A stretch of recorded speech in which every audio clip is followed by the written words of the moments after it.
Hello, everybody. Welcome to the Enough to Keep Going podcast. This is episode number 68. I am your host, Osiris Prime, and I am very sleepy tonight.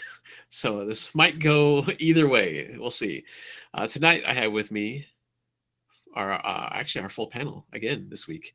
We have Mr. Swissguard. We're going to start with Swiss today. Swiss, how are you? How was your weekend? My weekend went well. I don't remember if I played any games. Probably not, because I'd have remembered if I had. All right. um, no, but I'm with you. I'm sleepy, and it's my uh, semi-annual curmudgeonly protest against the tyranny that is daylight savings time and standard time. So That's that's right. that's kind of where I've been. All right. Well, we got an hour back though. I mean, that's something, isn't it? I got the It's game an extra an hour. but my Anyway, my internal clock is in shambles. that's The true. one good thing about it is since I've been my eyes have been popping open an hour early in the morning. I've been playing a little bit more Switch than I usually do. So There you go. So the interesting conversation with my oldest daughter this weekend was I had to catch myself before I told her that the sun was setting earlier, because I'm trying to be more diligent about being scientifically accurate and acknowledging that the sun could give an ish about mankind, right? The sun is continuing to do the exact same thing that it has always done. It's simply we have adjusted the hours of our workday. So I felt that was a pretty key element to start in her that explanation of that thing, rather than as it was done to us and we were told like, oh, the sun sets earlier, and I'm like, no, it doesn't. Wait a minute. That's not right.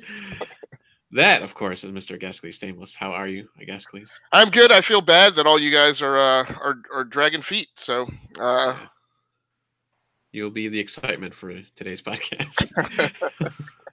And last but not least, we have Mr. DBQ Hams. DBQ, how are you? I'm great. I'm bringing the excitement along with the guest, please. We Good. are Awesome. here trying to pep up Swiss. But really, my question for Swiss is not so much is that you're dreading daylight savings time, but is it the ramification and the ripple effects of all your children who don't quite, their internal clocks do not quite get daylight savings time? So you're up a little earlier than normal? we're up a little earlier than normal, and it's like the blue. You know when there's like a blue moon and the emergency room is filled with crazy people. It's like that at my house, but worse. I mean, there's like nap times at all sorts. It's chaos. It's mass hysteria. Dogs and cats living together. Ah, you beat me to it. I was going to say that. All right. We'll get through it. It'll take a week or two. The good thing is, though, it gets dark early, right? So I'm feeling like I'm ready to play more games sooner in the evening rather than trying to feel like I need to squeeze in outside stuff now. So That's right. You don't have to do anything outside anymore. It's getting cold. It's getting dark early. best thing to do is stay inside, play some games. That's right. My wife goes to sleep earlier during the winter, so that's perfect. All right, so let's get started here. We're gonna go through. This is the GX show, by the way. I don't know if I mentioned that. Probably not. So we're gonna go through our playlists first, and then I am going to report out on my picks plays, or I guess we're all going to report out. I should say. I'll explain it, and then Mr. DBQ is up in the queue for his picks plays. See what we're gonna do next. So, Mr. Swissguard, looks like you had some Switch gameplay at some point this past week or two. Yep. So I took your picks place to heart, and I went back to Legend of Zelda Breath of the Wild. Nice. And I've actually been playing quite a bit of it. It was kind of my game almost exclusively last week. And the biggest reason, like you kind of pitched it as, why we don't stick with great games. And I think I had been playing it and some other stuff came out and I would try that and then just never wanted to get back because it's intimidating to come back to like a big game. You're like, am I going to remember where I was? What was I doing? What's kind of going on with it? I don't feel like worrying about that. I'm going to go play something else instead. And so you kind of put it off, and then it becomes kind of a, you know, the spiral effect where you know, self-fulfilling prophecy and all that, where there's never an end to get you to play again. So you finally pushed me to play again, and it was interesting coming back to an open world game. There's going to be a lot of open world game talk on the show tonight, and having played Horizon Zero Dawn and beaten that, since I last touched Zelda, having played Assassin's Creed Odyssey, which we should be talking about later, it was interesting coming to Zelda, because the one thing that I noticed that was different about Zelda is the story is very light. And I should not have been intimidated to come back, because it's pretty easy to pick up where you left off. It's like, oh, I was just going over there. Okay, what's the backstory? I need to go over there to do the thing. That's it. You know, there's not that much to it. I got to go to that village to get in that divine beast, or I got to go find that shrine. Beyond that, it's just window dressing. So I was able to sink back in pretty smoothly. There was no curve there. And then the other thing that I like about it is it's no stress. So I don't know how they kind of were able to get it where me putzing around is enjoyable, because a lot of the times in these open world games, I don't putz around for the sake of putzing around. I do so as a means to an end. I want to get loot, whatever, so that I can go fight the boss. I want to advance the story. I want to see X, Y, or Z. It's not important in Zelda, and it's just serene and fun to beat a shrine. Say, oh, I beat another shrine. You know, I'm getting a little bit stronger. I'm finding more stuff. That was an interesting puzzle to complete. So it's a different feel than a lot of the other open world games. I think we talked about this on another episode, the tyranny of, you know, the map with all the quest icons. And, you know, I hope I continue playing past this week's assignment, but it was worthwhile to revisit the game, and I've been having a lot of fun with it. Do you remember the last time you had played? Was it like earlier in the year or something? I'd have to look at my timestamps, but I think it was probably the summer or maybe even the spring, to be honest with you. Okay. So it's been a while. Yeah, a good bit of time. It's probably about when I probably last touched it too, like spring, early summer. So I haven't gone back to it yet, though. I will eventually. So, question for you, Swiss, because Breath of the Wild is another game that I fell off of as well, and so I'm wondering the ease of coming back to it, or the kind of the no stress that you're talking about in terms of kind of just tackling a shrine and doing this and that, and not feeling so compelled to push something forward. I wonder how much of that is what you identified, right? The idea of the joy of exploration, or the light story, but how much of that is also the lack of kind of what would be traditional RPG mechanics, right? That your character doesn't level up. You may get a few more, the ability to kind of beating a shrine, give you some hearts, but stamina, yeah, right. But you don't necessarily become more physically stronger, or your weapons still remain,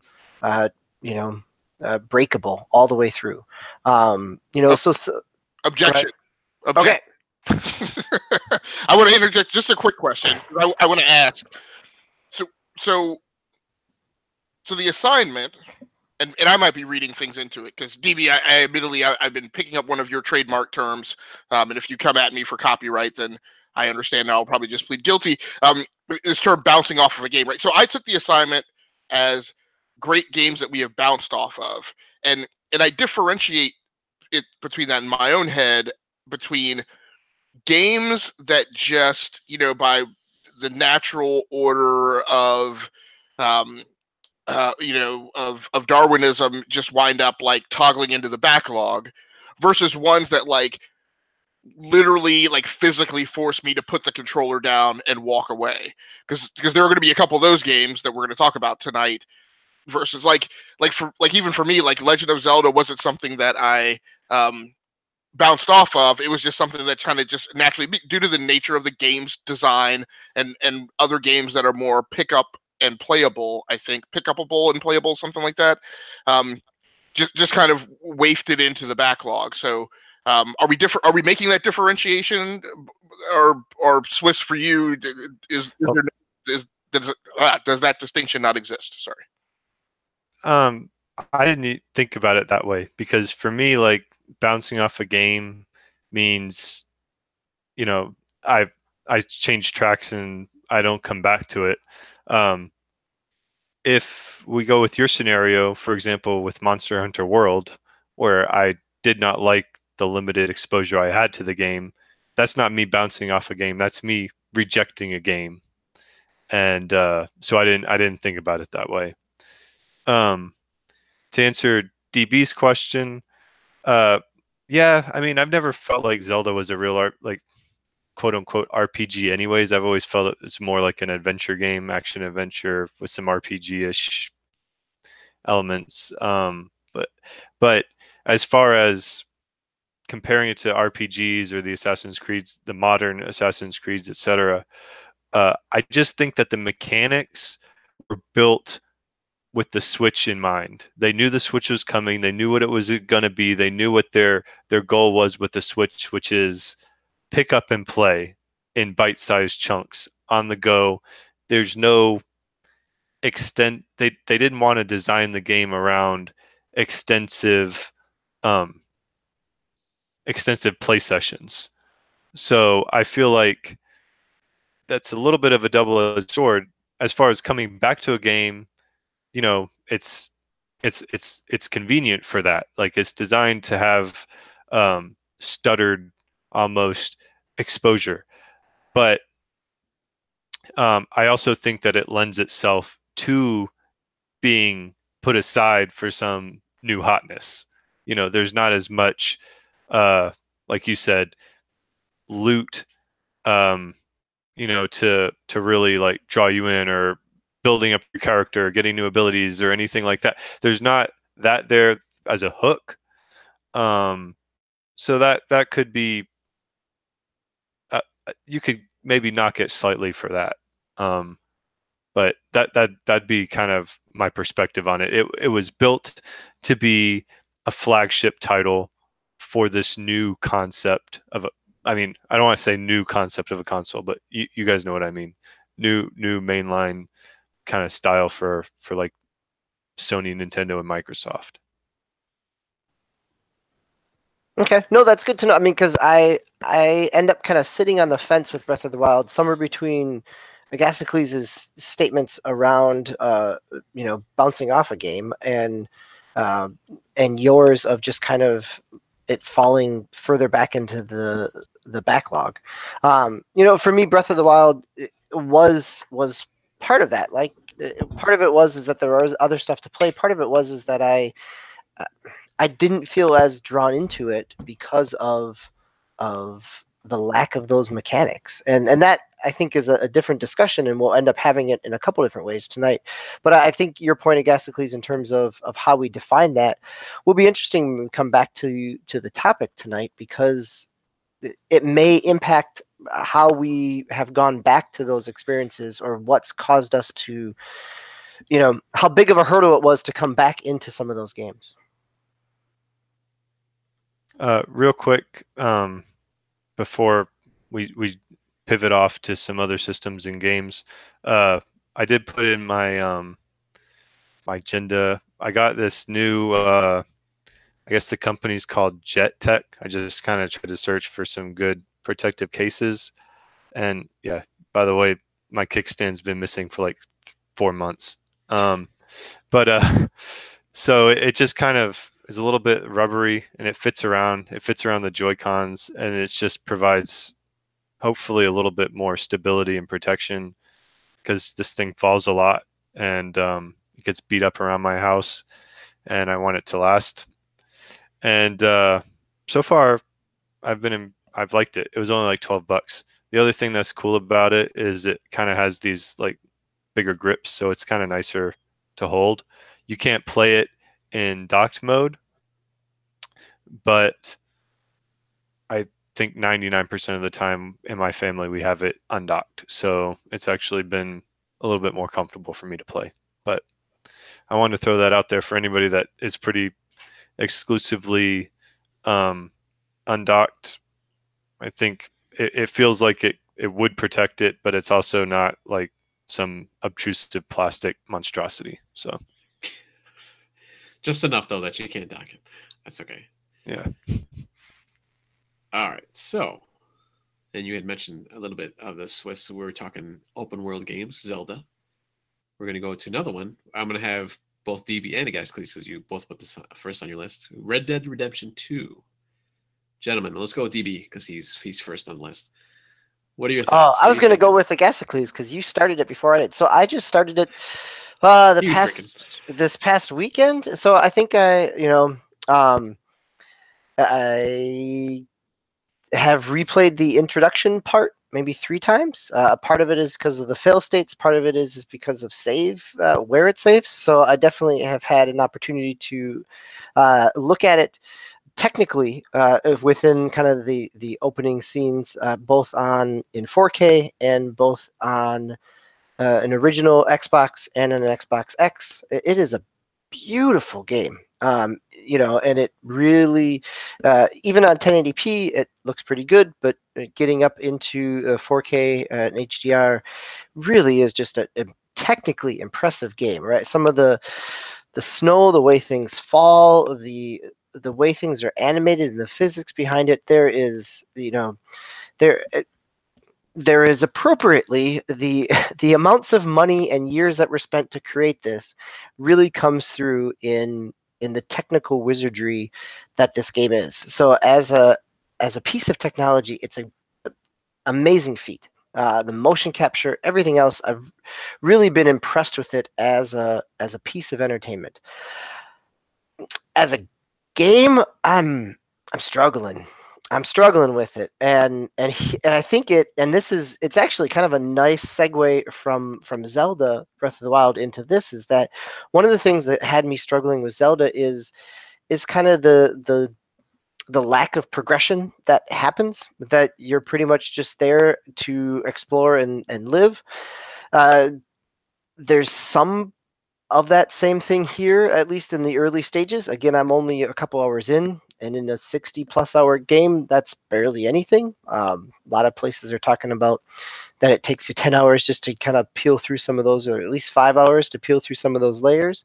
So I know that I'm not there yet, but I'm also I am seeing what it's trying to do in terms of immersing me into that world, right? And I've experienced some of the same things that other sites have talked about in terms of, the individual animations around skinning or opening a cupboard, and, the very specificities of kind of going through real world motions is certainly there. Whether or not that makes the game fun is kind of where I'm struggling with it, and I'm curious where you're coming at it, Agasicles. And is it something that? So I feel like I want to keep coming back to it because I don't know that I've made a decision about where I fall on it yet. But you've had it since launch day, and have you had a chance to sink in any more time?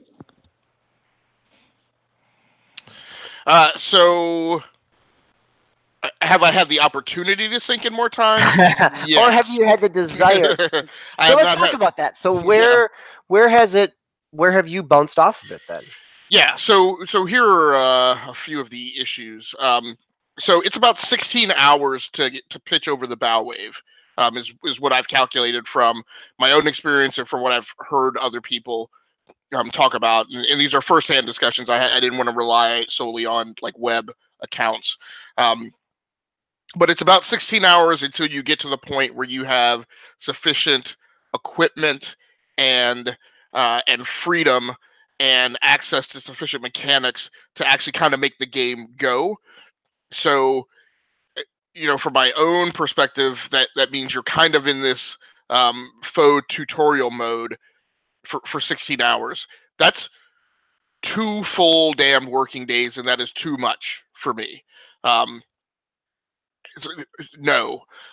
So that's where I've landed. Where I've landed is, I've put 3 hours into it. I've got 13 more hours to go. I'm not prioritizing that time. That's not critical path gameplay time for me. I'll eventually get to it, but I'll do it slowly in an hour or two here at a time when I feel like it. I don't feel like I have an obligation to put myself through that. And it's fine for them. That's a choice that they made. It removes it from any notion of like most fun game I've played this year kind of contention. There are just there are some design choices that were made that don't appeal to me. Key amongst them is you mentioned it's a beautiful game. It is, but I feel like you don't see that in the first 2 hours of the game because you're in a blinding snowstorm, and so the only thing you see is white. Like literally, the game came up on my 4K TV, and I'm looking at it, and I'm like, where are all these graphical elements that this thing was supposed to be dripping with? And sure, the snow blur isn't affected in and of itself, but literally that's all you see for the first 2 hours. And then the other big thing, probably the major thing, is, and it's a very Tomb Raider-ish kind of thing, but amplified. There are control mechanics that are both positional and contextual, and they converge on this vertex of game design that becomes so jarring that it's almost nauseating. And what I mean by that is you learn a control set, you apply that control set for a number of times, you eventually hit this this event in the game, and the control scheme that you're exposed to is entirely different than what they've trained you to do up until that point, necessitating you to quickly respond and react to instructions on a screen, or a lack of instructions on a screen, where you then just replay the event by trial and error over and over and over and over again, until you figure it out. And then you may not apply that mechanic again for another several hours.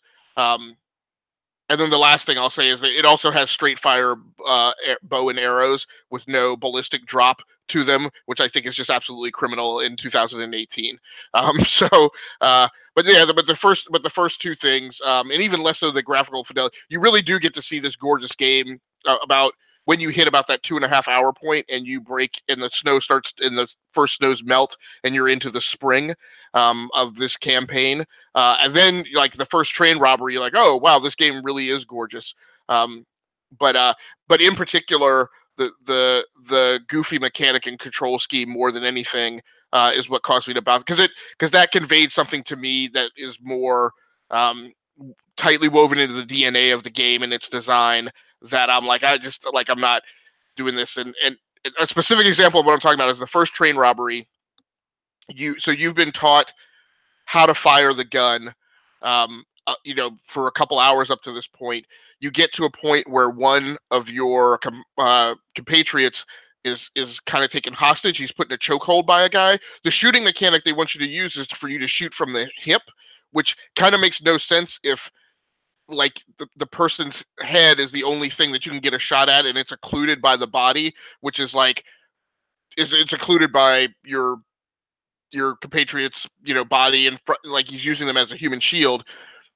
The head, which you need to shoot at, is 3 or 4 feet above like the gun target line, but that's what you want. But that's what they want you to do. In the meantime, I'm trying to pull the left trigger or whatever to aim the pistol the way you've been taught to do 2.5 hours into the game at that point, and that mechanic does not work at that point. That control does not respond. It's a crisis situation. You're trying to react quickly, and in the midst of that, they throw a rejiggered control scheme at you. And actually, the only other thing I'll mention that caused me to bounce off of it is, and up until that point, when you go out on missions are roughly 15 to 20 minutes. You literally spend eight of a 20-minute mission block. You spend 8 to 9 minutes transiting into the mission area, about 4 minutes executing the mission, and then 8 minutes transiting back out. And that is not a good ratio. I talked to you guys in chat about the dopamine cycle, and that like completely unsatisfactory dopamine cycle. So that's in the backlog now. like a week or two after its release, and it's in my backlog. Sorry. No, that's great. I mean, I think this. I was really eager to kind of talk with you about it because I all your criticisms, I can see from a design element why they did it, right? Like changing the controls during a crisis piece, I can see where they could justify that as it's there to make it more what has been a learned system to make it more complicated in the moment of crisis, right? That somebody is reacting in a moment of crisis and does not have all their wits about them. Just like, you know, doesn't make it fun, but I could see where they could actively choose that as a design element. Yeah, and you know what I'm going to say, right? The thing that bugs me is when you gamify the gamification, right? Like in real life, when I train to respond to a crisis, I train and then I respond to the crisis by applying the training that right. Like when look, I've trained to contend with an assailant in a hostage situation. When that happens, I do not constrain my options for how I can aim my weapon, right? So yeah, sorry. Don't be sorry at all, right? I think that's a really key point, and I think one of the things that I feel like has been glossed over in a lot of the coverage of this game is people just accepting those kind of wonky controls as, you know, the complexity of it by design is something that, you know, if this wasn't a Rockstar game and a game came out like this, it would be, you know, it would have a lot of criticism and it would be called a survival game, or, you know, it would be a drastically different interpretation. But because it has Rockstar attached to it, it gets a little different sheen to it. It gets the same type of apologist response that you get to Apple products. Things that other developers would be castigated for, they get a buy. That's just that's beyond unacceptable to me, right? In terms of journalism and coverage, and it's depending on how it's presented, and it's fine if you say, look, this is a game that appeals to me, and I can see that there are these warts, but like, and look, there are gamers who are going to pick up a game and sign up to invest 60 to 100 hours of dedicated time. That's not me, right? So a game has to provide me some entertainment, some FROI, right? Some fun ROI. It's got to provide that in some type of do loop that I can access, and I can't be forced to have to make this investment. Like it's so one-sided, right? I've given you $60, right? I've given you $60. Don't force me through a 16-hour do loop before I can start extracting fun out of it, because that, at least, and I don't know how much you've probably seen beyond those first 3 hours. Those first 3 hours are not fun. Like they're the scant opportunity for reward is so minuscule that it's not fun. And I'm like, why would I put my time into this instead of going back to pick up, you know, Far Cry 5? Or I mean, great Scott, I would go pick up. I would go, you know, pull God of War back out of the backlog right before, because God of War didn't get sent to the backlog as a punishment, right? So I don't know. Yeah, no, I mean, I every day that I've had this, because I have it from GameFly, so I am in this constant wrestle with, do I just send it back and be done and get something else, or do I try to stick with it to see, you know, to glean something, some enjoyment out of it, right? You know, I think this is to me, this is a great example of our topic tonight, is games that, you know, critically acclaimed games that we have bounced off of. And in this case, it's not because it's, you know, there are a lot of other stuff to play, but I'm bouncing off of it similar to you, Agasicles, is because while I can appreciate what it's doing, I am not enjoying it. And so actually what I ended up doing this weekend is similar to you, is that sure, I have it, but that's not eating up a lot of my gaming time. Is I rented a couple Westerns and played some Dead Cells on my Switch, and, you know, got my Western fix that way. Yeah, and I was going to mention that too. I think that's a thing that's going on socially and culturally as well. And I get it. Like there's a love of westerns. There's a bit of a western renaissance and nostalgia and yada. I will admit, never been a big fan of westerns. Right, I don't like old movies. Like old movies are tough for me to digest. So, but I love period pieces. So I don't think it's a thing about that. It's just the notion of the western genre, which maybe arguably in and of itself is a slow burn. So yes, as I've read and seen other people's commentary, I've heard people say, "Oh man, it's great to be back in the old west," and that's really what I was looking for. And when this game is your only option, maybe there are some things that you accept, right? For somebody who's not a fan of the western genre, and I don't need that. I don't have to have that. So therefore, I don't need to put up with the Scrabble, to get over that outcropping to a point where I can, see out on the horizon to where the fun is. Swiss, do you have a question? Yeah. What struck me as interesting, I'm really glad to hear your comments, DB, because I think in the chat I had mentioned that I was starting to buy into the hype when I was reading all the reviews, and they're saying like this is fantastic. It's like an experience that can't be rivaled. I love being in the old what it. They replicated what it was like. In this like harsh, grim, 1899 world. And then I saw Gasicles' first rant in the chat client. I was like, oh man, I got to pump the brakes on this. I'm glad he took the bullet, so to speak. And then you got the game, and I'm hearing maybe not as critically or as harsh, maybe a little more diplomatically, but I'm hearing the same thing. And what really strikes me is the fact that you guys are both like, the game's not fun. And then I'm going back and I'm thinking about a lot of the commentary and what DB started off. He tried to do the positive, and I bet he's going to end with something positive. So like the sandwich, the criticism sandwich here, but the positives were all the experience. And then, man, it's gorgeous, and it's such a vast world, and it's like I'm in the old west. Nothing in there about it being a game, and that's kind of, I think, would be an interesting topic into at what point do we start to fracture our definitions or of game genres, like even saying like this is an open world game versus an open world experience. And if you want to just go in there and marinate and you don't care about having the very deep,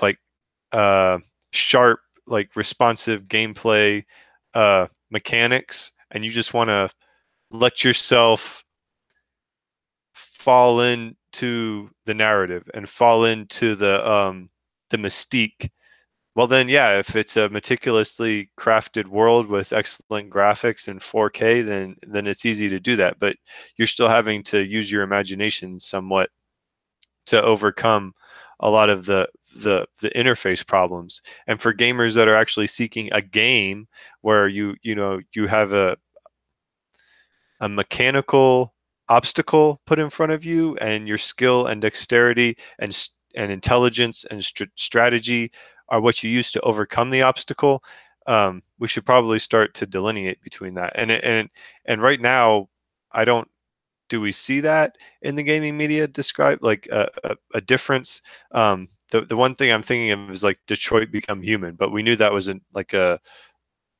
almost a cinematic game hybrid experience, but at least people described it as that. Like they described it as, this is not like your quintessential game, this is an experience. And is Red Dead Redemption 2 an experience masquerading as an open world game? I think that's a really interesting point, and it'll be interesting to see how people come back to this.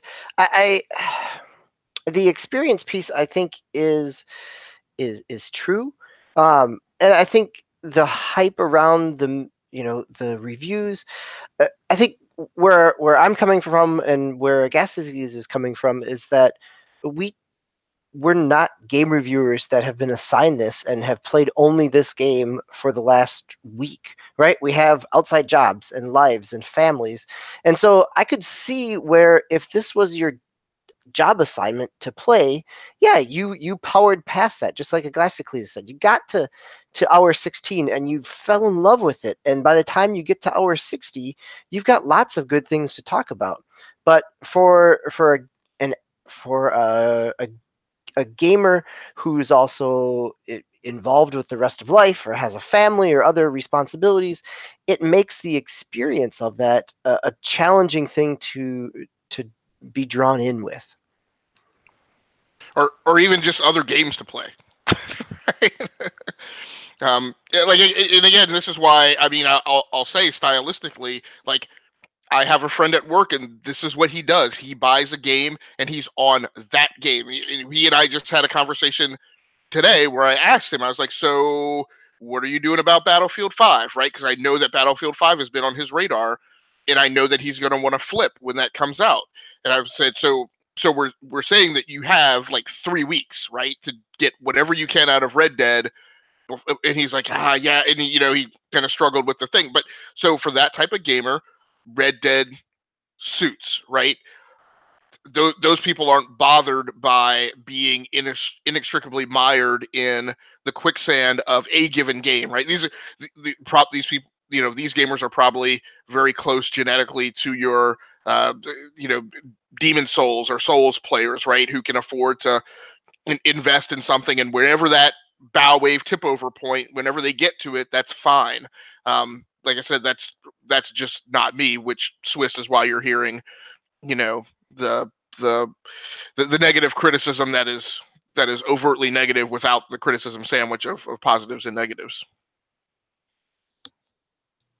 So let's hear from maybe there is something positive out of Osiris. What have you been playing? Do you have anything positive to talk about, or do we have any more time? Do we want to devote to Red Dead, or do we want to move on?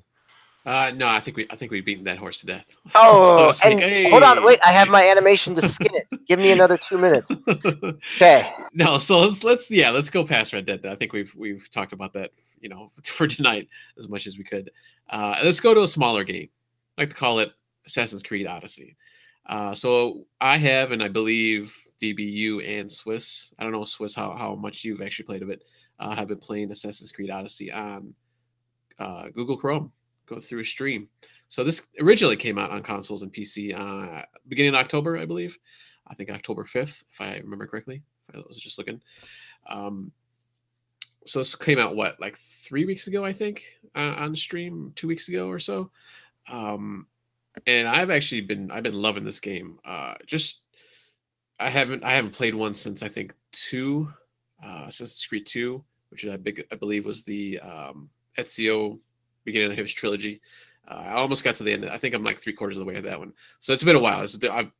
There's been like 3 or 4 or 5. I mean, if you count the smaller, like India and Russia and China, those Assassin's Creed games, they're kind of different from this one. But I've really been enjoying this game. Unfortunately I didn't get to play the last one, which was Origins, which was the Egypt themed one, which is kind of weird because I've kind of I lean more toward like old Egypt and that kind of history more than I did in Odyssey, but it just for whatever reason I didn't pick it up. But this one I'm really getting into, and I think this ends in sometime in January, or maybe right at the beginning of January, where you can't get it for free anymore. I don't know if you can purchase it at some point. Maybe they haven't really said, but it'll be cut off at that point. But I'm really enjoying this game. It's a gorgeous game. It's beautiful. I love you can pick up kind of different variations on weapons, and you got the armor, and this kind of goes to Diablo 3 too, because I've been playing that recently. This is my first time playing Diablo 3, but you get all like gear and stuff, and I kind of like that. I don't, and I mentioned this to DB in the chat.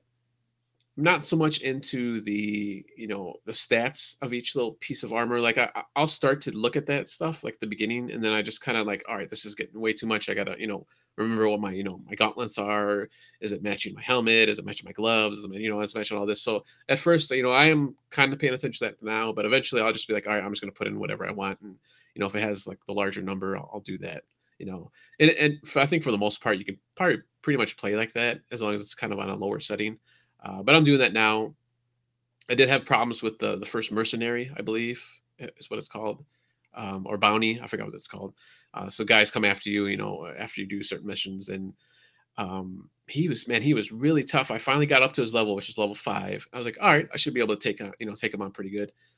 No, man, he just whooped me like unbelievably, even still at his same level. So it took me a while. I finally did do it, but it's a lot of cat and mouse kind of gameplay. You kind of hit him a couple times, back off and do that kind of stuff. So I've been getting into the game that way.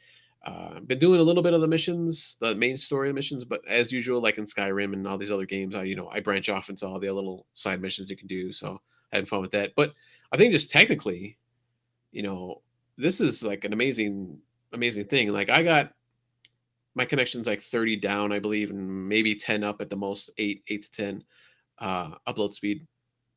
And it runs fine. I never have any problems. I think the very first time I tried it, which is like the first day it came out, I had a couple hiccups where it kind of froze and it dumped me back to the main screen. I think one time it just totally dumped me back out to my desktop. But ever since then, I've played it at least a half a dozen times, and I've had no problems. It's streamed, great.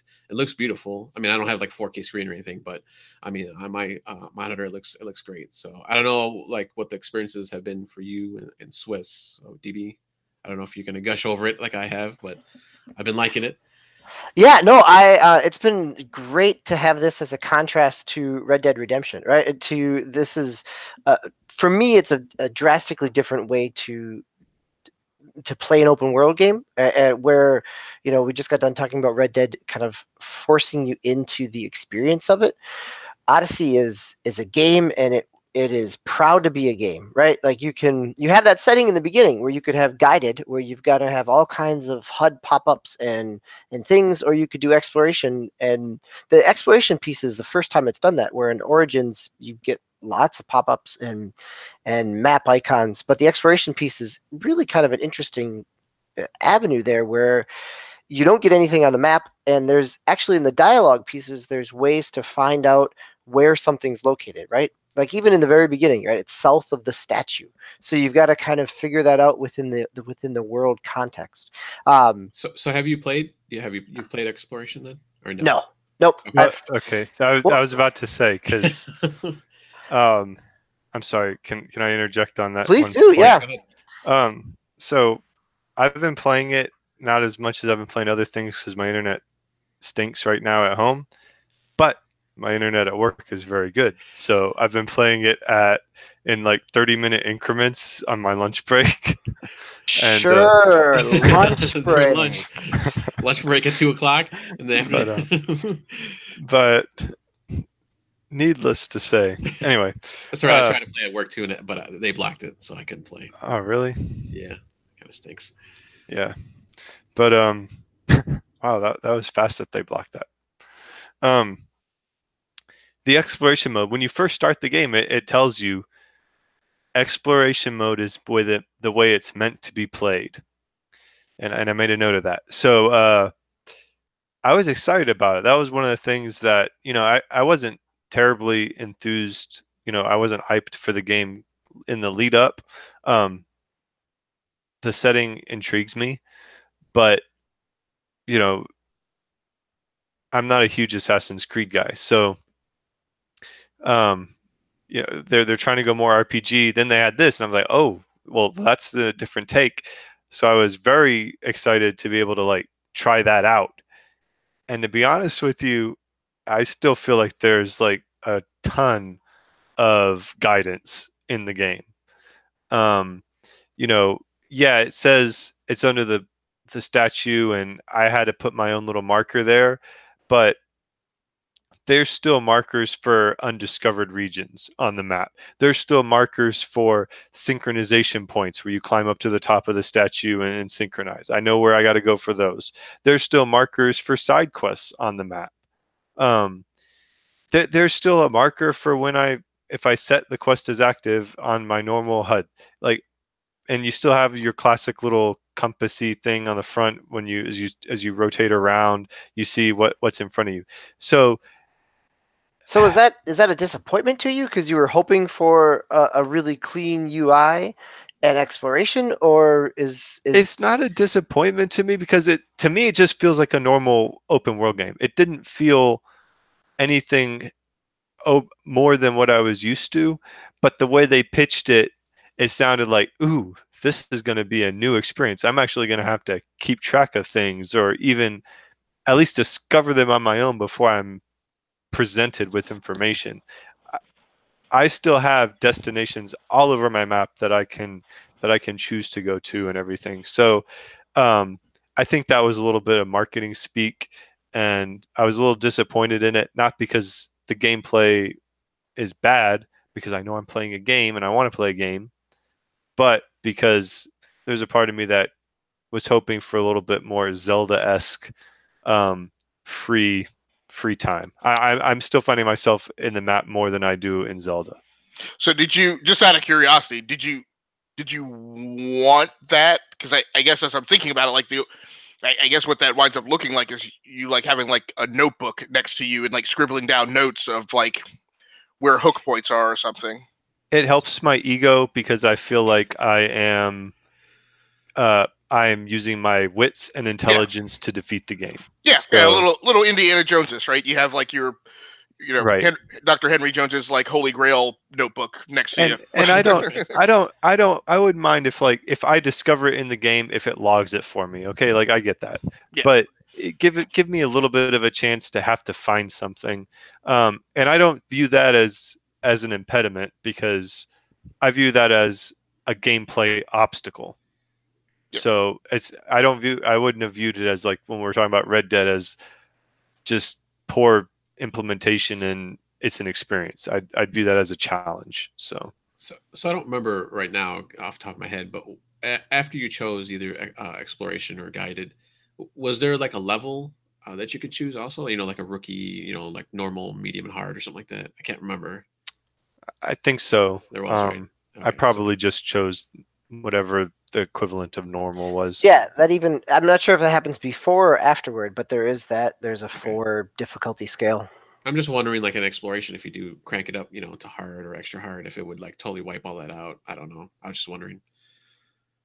Could be interesting.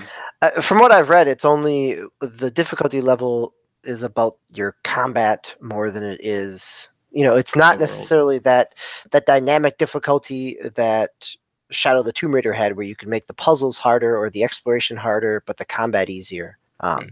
That was different. Okay.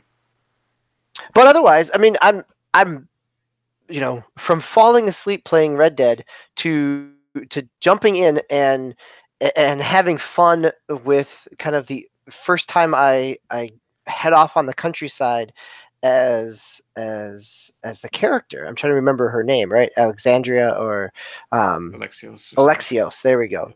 I instantaneously have a lot more fun playing Assassin's Creed Odyssey.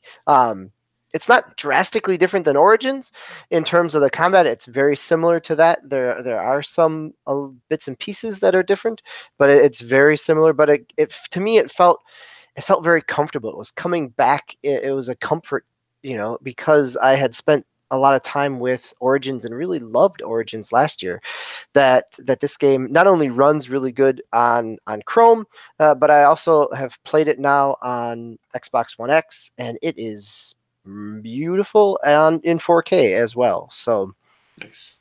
The big thing. I'm sorry. Go ahead, Prime. Oh, I was just going to mention real quick. So the first few times I played it, I was on my desktop, which is not. It's an Asus like computer. It's not like super powerful or anything. But then I also played it on my Microsoft Surface. I think it's a 4, and it ran just as well on there. So I mean, just technically, like I said, I'm really impressed on the technology part of it. Just that everything worked. Yeah, I agree. I was actually pleasantly surprised at the experience, and I'm on your corporate issued 8 gigabytes RAM, office laptop. So, and it looks very nice. It runs well. The only time I kind of feel like notice anything is if you're rotating the camera, kind of panning around. It's not like a smooth pan of the countryside, but everything else, it's been pretty good. Um, and I also just wanted to pitch in that I agree with DB. I'm having a lot of fun with it. I'm starting to have an internal debate with myself whether I should just go ahead and buy the game now so I can start it on PC or PS4 or whatever. So when Chrome takes my free version away from me, I'll be able to continue and won't have to rehash. But um, it's been a good game. I'm having to overcome some of my OCD because there's a lot of choice in this game, and I know they made an emphasis of that. So there's a lot of, well, do you want to do this or do you want to do that? And you're kind of affixing yourself with consequences, but I kind of just am trying to play the noble rogue type character, and I'm trying to be a nice guy. But so I that's kind of how I diverge. But they can to rephrase rehash Prime. They can beat a dead horse, because when you have to choose your horse, they're like, "Are you sure you want that one?" I'm like, "Oh crud, what's wrong with that horse?" And then I say no, and I go for the other one. He's like, "Okay, but are you sure you want that one?" And you have to confirm it like 8 times before you pick your horse. And So what horse did you pick? Because I was trying to figure out if that is just the mechanism of making sure that I made sure to go through each horse to see if there was anything before I finally confirmed, and whether they were like trying to guide me towards one or the other. And I think they're just trying to be jerks and make me question myself. No matter what horse you picked, it was going to be that guy's horse anyways, right? Yeah. Okay. I chose Phobos, the gray one. I think some of them have might be a little faster and some might be a little better in combat, but I did Phobos too. Yeah. I forgot. Phobos was the gray one? Yeah. My horse is gray, yeah. I think the name is the same for all of them then, because I picked the golden one, and it's the same name. So there's Ubisoft, you can't come up with 3 names for horses. that false sense of choice. Trigger, come on, man. You can think of some stuff. Yes, but it is it's I'd be interested to see as we stick with it, that it's really am enjoying it, and I found myself putting down Red Dead and coming to back to Odyssey, because it just is. I like the characters and yeah. Mm-hmm, yep, the dialogue, the options there, and again, right? It is open worldly. It is a 2018 open world game where there is plenty of stuff on your map to do, but at the same time, I feel like I can pop in, play a half hour, and knock out a few little quests. Explore a little bit and level up and have some type of tangible reward, back to that dopamine drip, where in a half hour of Red Dead, maybe I've gotten to a checkpoint, but I'm pretty sure that I'm not gonna be completed enough with the next mission to move on at that stage. You couldn't play Red Dead at work at lunchtime. No, unless they had it on the Switch, which they don't. So Okay, but Prime, you've also been playing other dopamine drip games here. You had picked up Diablo 3 on the Switch, correct? Yes. So, like I mentioned before, I had never played a Diablo game before, 1 or 2, and 3. This one came up. I was kind of thought about picking it up on the Xbox, like when it came up on the their big sales that they have throughout the year. And I was just like, I don't want to get into this game. It looks like it's kind of involved. But of course, with the Switch, now that it finally came out, and I like I mentioned before, if my wife's watching something, I just flip on my Switch if I don't want to watch the same thing. So I've been doing that, and I've just been having a blast. I have to go downtown into the city for my job like once or twice a week. So pop it in when I'm on the train going into traveling in. So played quite a bit of it so far. Maybe like 4 or 5 hours altogether. I mean, for me, that's quite a bit for a new game that I've just picked up. I've been really getting into it once again with the loot system. I've been enjoying that. I think I mentioned this to you, DB, or I did mention this to you during the chat. I seem a little overpowered right now, and I'm still at the very beginning. Now, I'm assuming you go into different territories or levels and stuff, so I'm still at the beginning stage with the woman and her uncle. So I'm hoping it'll ramp back up. I think I'm on not like the lowest setting, but maybe like one up, which might be normal or something like that. But yeah, I'm having a lot of fun so far, and I'm looking forward to getting more into the game. There is the amiibo. I was hoping it was going to be something a little bit better, a little cooler. It's just a little loot goblin thing, so I don't think I'm going to pick that up unless I see it on sale or something at some point. So have you tried any of the? You can use a regular amiibo with it as well. No, I was wondering about that. Okay, no, I haven't tried that yet. It's supposed to. I mean, so that was the rumored kind of data mine aspect, is that there's 3 different amiibo functionalities. One is the loot goblin, which they announced. Another one is a demon that's supposed to be coming sometime soon, and then generic amiibo, which either spawns a elite enemy or a portal to kind of like similar to the treasure goblin. So Swiss, are you laughing because he's not naming certain characters, or where are you chuckling at here with? Because he said maybe it'll get harder as I progress, and it doesn't.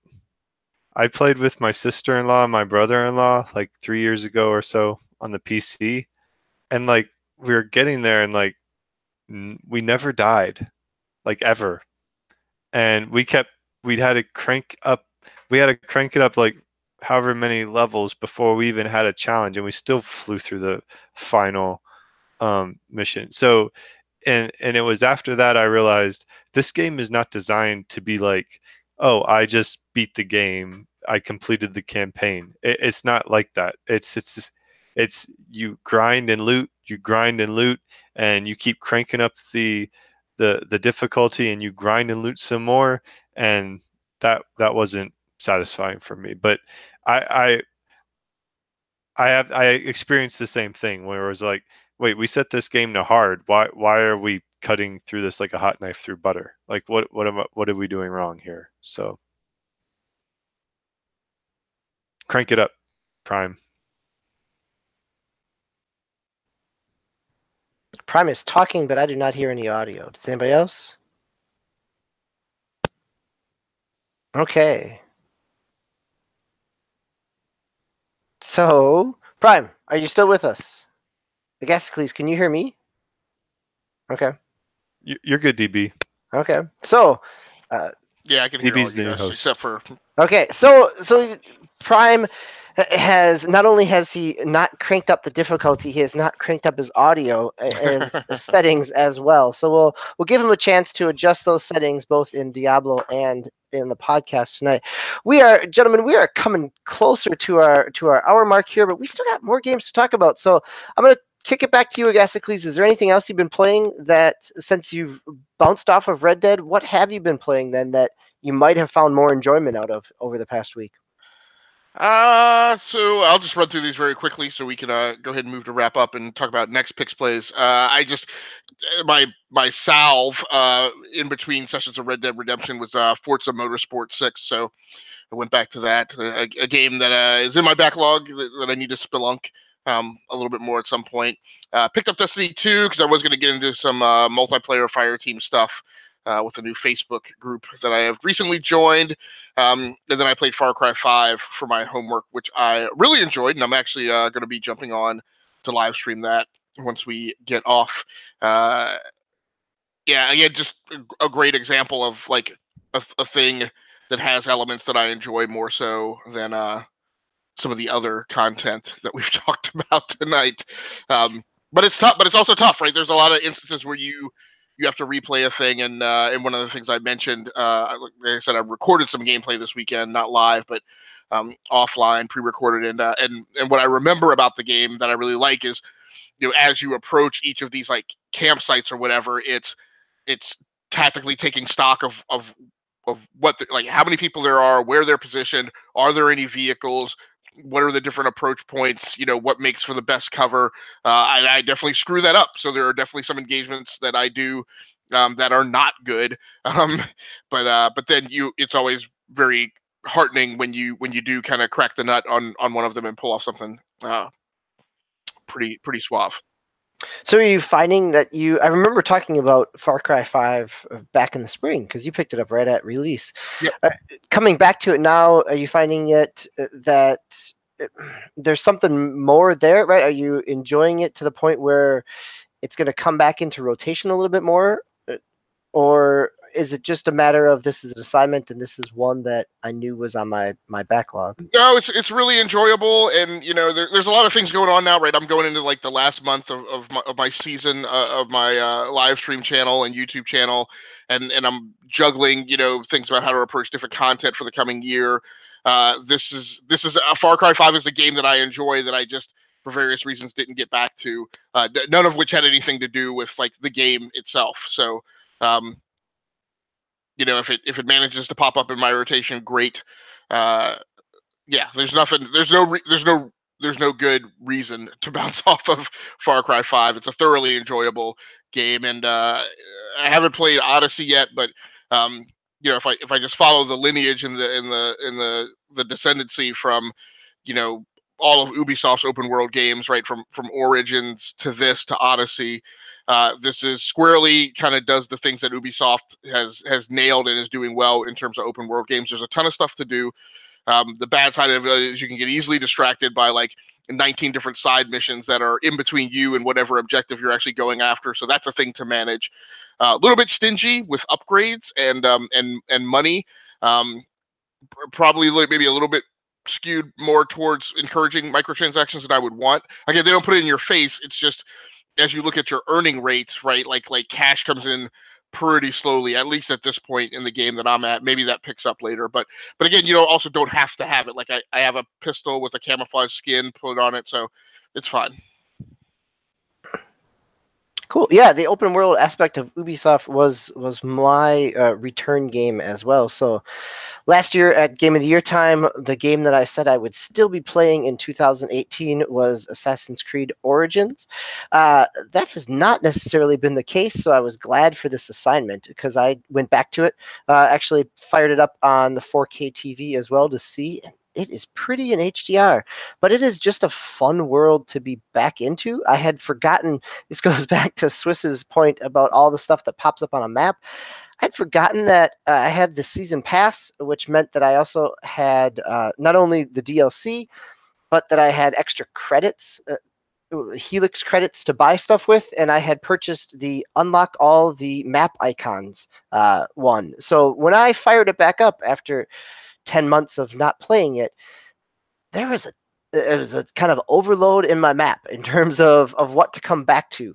But I found the simple pleasures of hunting alligators and sailing around and just kind of chipping out bits and pieces and living in that world of kind of colonial Egypt as Greece and Rome are coming in. So that was one that I don't know that I bounced off of it for any real reason other than inertia, and that there was other stuff taking up my time. And then by the time we got into the spring, there was still more to play. So I was glad for this assignment, Prime, of having a reason to come back to something that I know I enjoy. The other game that I came back to was Mario Odyssey, and my son and I have been playing that on and off for the past week when he's been sick. He's way more further ahead in it, but again, it is still just it's just a warm blanket on a cold fall day. It's just fun, and there's a little piece of childhood every time I fire up a Mario game. So that's been my picks plays. But what were yours, Prime? This was your topic. So now that you're back and you've adjusted your settings, talk us through why you chose this and what was your game or games to go with. All right, can you hear me now? Hopefully you can hear me. Good. So a quick question actually for you. Would you say you'd be able to go back to so you went back to Origins and it was fine after playing Odyssey? Like you didn't have any problems? Oh yeah, it was. I mean, because the controls are very similar, right? So it was not drastically different. The biggest pieces was trying to figure out where I was story-wise, but the nice thing about an Ubisoft open world game is, you start following the breadcrumbs on the map and it pulls you back in. As far as the gameplay, like, is there stuff kind of missing that you don't have in Odyssey? That's or So I would is it say that Origins that you have in Odyssey? because Odyssey and Origins were developed kind of parallel to each other, they're similar, but they're not like their evolutions. In some ways, I actually there's a little more simplicity within Origins. I don't have to, or at least I've got a familiarity with the crafting system, which I still feel like I'm learning in Odyssey. I also know further down the line that I don't have to kind of manage all the ship combat that exists in Odyssey. I can just kind of stay as the assassin in Origins. And the other piece in Origins that goes to your experience with your mercenary is that you can over level missions. You can over level areas on the map. And so I had stuff that was level 13, and I'm currently, when I came back to it, I was in my mid 20s. And so it doesn't scale up, so I don't get a whole lot of XP with it, but it kind of plays into that power fantasy aspect of becoming, more powerful and more able as an assassin as the game goes on, rather than having the characters and the enemies scale with you all throughout Odyssey, which is actually something I'm not sure how I'm going to feel about if I keep playing that game. Okay, cool. All right, yeah. So unfortunately, I was only able to play one game this past couple weeks, and that's GTA 5, Grand Theft Auto 5, and all right. So multiplayer wise, it was fine. I had fun. It kind of stunk because I didn't have anybody to actually play with. Most of my friends are playing, other games and multiplayer games, shooters and stuff. So I was kind of just doing with randoms, and it's fine. You know, there's the one thing where you can, if you want to just run over somebody, another player, you can do that. There's settings where you can turn that off so you can't get killed. But I was like, I don't want to do that. So that got kind of annoying sometimes. Like I'm trying to do something. I just want to go into a store, maybe buy, upgrade my gun or something, and I get blasted from a car hit me or something like that. So that's fine though. Doing the regular I shouldn't say quest, but the multiplayer gameplay is fun. I like it. Kind of like what you guys are talking about Red Dead. The shooting's not the best in the world, but it is what it is. So then I jumped into the single player, and I was kind of bored. I mean, once again, like in Red Dead, you gotta drive. In this case, you gotta drive to your destination, and it could be across the map, and you're doing that for however many minutes. You get to your destination, you do the mission. Once again, you got to drive out or escape, from cops or from gang members or whoever. So it just maybe it's just because I've been in other these other open world games, like even Assassin's Creed Odyssey. I could just climb anything I want to get away from people if I need to, or Just Cause, I can jet anywhere I want to, or just deploy my parachute and traverse the land in more of a fun way. And it's not really maybe faster that way, but you can use your wingsuit too in Just Cause 3, and kind of fly around a little bit. But yeah, I was just kind of bored in the single player. And the one thing that that really pisses me off, and they kind of fixed it from GTA 4, is when you die in a mission. So in GTA 4, when you died in a mission, you had to start all the way over. So you had to do that whole drive once again, and go through it. But here, at least they start you like right at your mission, start of the mission. You don't have to do the driving part. Still, though, you have to go through the mission, and like I had to climb a building and get to this vantage point, and look for this stuff, and do all kind of stuff. I died when I was trying to get back down. I actually fell off like a ladder or something. Unfortunately, it was just a dumb mistake, and I died, and I had to start the whole thing over. So I was like, come on, man, I don't want to do all this again. So that's pretty much where I stopped on GTA 5. Not sure, I'm probably not going to go back to it. It might have been one of the reasons I at least single player, and on the single player side, that I kind of stopped. It was just kind of it's just too much flip flopping and going and doing things over and over and over again, and just I don't know, just the traversal of the city is just wasn't my cup of tea. So unfortunately, like I said, that was the only game I got to play. I wanted to play Titanfall 2 again, but maybe I'll do that just on my own, just to get back into it. So, Mr. DBQ, what do you got for us coming up? So this is how exciting I found Red Dead Redemption is that this weekend, rather than playing Red Dead Redemption, I started cleaning out a storage room. and reorganizing. So how about that for choosing my game time? But what I found in the process is a big container of Skylanders toys, and it got me thinking about the conversations around Starlink in terms of toys to life, thinking about a number of other kind of genres that before this year seemed like they were on life support, that they were dying. Not only the toys to life genre, but the musical rhythm game genre, that Rock Band and the big plastic instruments have gone by the wayside. But VR has taken up the cause with something like Beat Saber, or just this week on Switch and PS4, Taiko Drum has come back for the first time since 2004. We've got BlizzCon was last week, and we get an announcement of Warcraft 3 Reforged in the real-time strategy genre. Swiss, you have praised things like BattleTech and the turn-based genre. So I started this idea of what are some of those genres that were once kind of dying, and if there's still life left in them. And the more that I looked at it, there's a series of games in each of kind of what I would consider kind of dying genres: RTSs, turn-based, musical games, even arcade sports, right? Something like NBA 2K Playgrounds 2 or Mutant League Football have come back this fall.